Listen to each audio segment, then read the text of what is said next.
こんにちは、ハルトです。ナインナーツリーのポッドキャストへようこそ。今日は本の要約とレビューをします。英律ヒフロムによる愛するということ、この一般だ。一般は愛という普遍的かつ永遠のテーマを哲学的かつ心理学的な視点から深く掘り下げた名手です。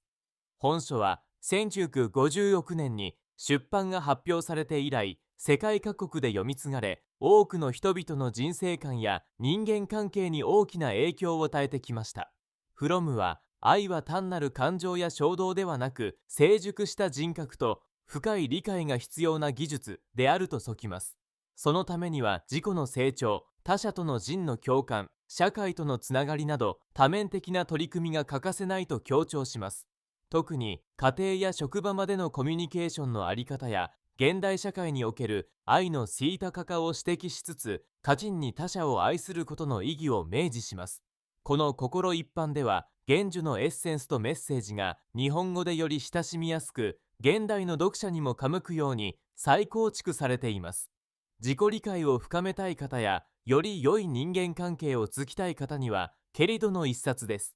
この本の重要なポイントをお伝えします。まず最初に、愛の理論的理解。この章では、フロムが愛についてどのような理論的枠組みを提供しているかが解説されています。彼は、愛は本能や単なる感情ではなく、個人の成熟と社会的発達に基づく技術であると述べています。すなわち、愛には知識、努力、主体性が必要不可欠であり、誰もが自分の能力を育てるようにして習得していくべきものだと考えています。また、愛の本質を誤解し、ただ愛されたいと願うだけでは真の愛には到達できないとも述べています。この理論的な枠組みは、読者自身の愛に対する捉え方を根本から考え直すきっかけとなるでしょう。愛は中点でなく、成長と学習の継続的なプロセスであることを明快に遂げしています。次に、愛の種類と特徴。フロムは愛をいくつかの種類に分類し、それぞれの性質や課題について論じています。親子愛、兄弟愛、性愛、自敬愛、神への愛のなどが挙げられ、それぞれの愛が持つ特徴や難しさを分析しています。例えば、性愛は強い情熱を伴うが、一時的な感情ではなく、相手と共に成長し続けることが重要だと述べます。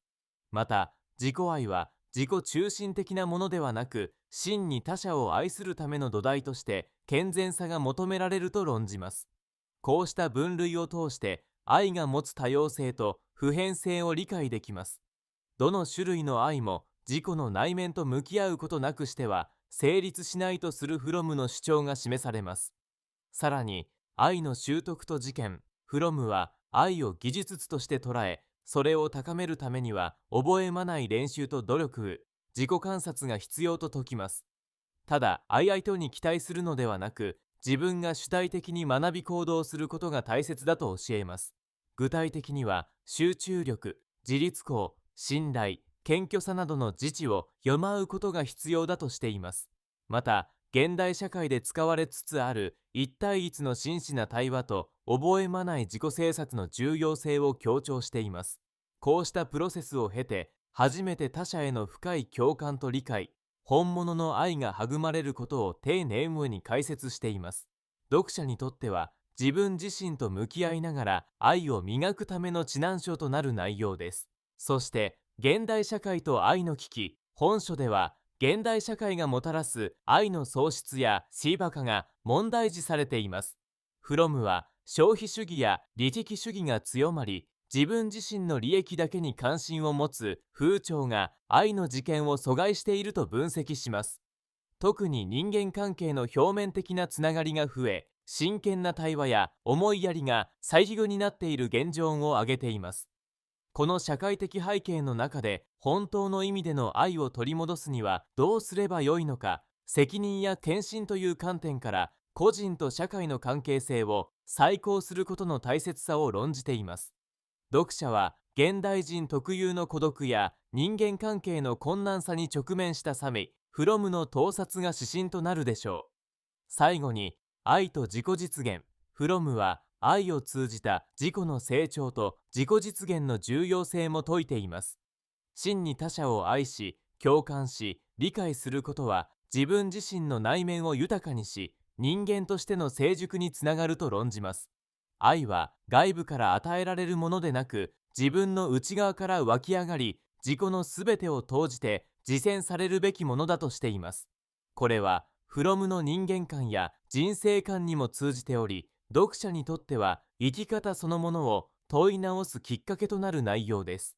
人生において本当に大切なことを見つかわず、自己の可能性を最大限に引き出すために愛を選び取ることの意義が説かれています。結論として、愛するということ新一般は、人間関係や幸福の本質を探求したいすべての人に強く勧められる一冊です。フロムの深くスロい洞察は、単なる恋愛や友情を超えて、人が生きる上で不可屈な愛というコナミに光を当てています。特に現代社会では、インターネットや SNS の普及により、人間関係がより細部になりがちです。その中で、真に他者を理解し、信頼し合い、共感し合うことの重要性を再認識させてくれます。自己理解を深めたい方、食欲間や家庭で良好な関係を築きたい方、人間関係で悩んでいる方、人として成長したい方など、幅広い層にとって思索深い内容が詰まっています。また、単なる感情論に終わらず、具体的な自己鍛錬や社会的な関わりの必要性を提起している点も他の書籍にはない強みです。この本を読むことで、単に愛されたい人から愛せる人への変革が始まります。人生をより豊かに意味あるものにしたい方には手に取る価値がある一冊です。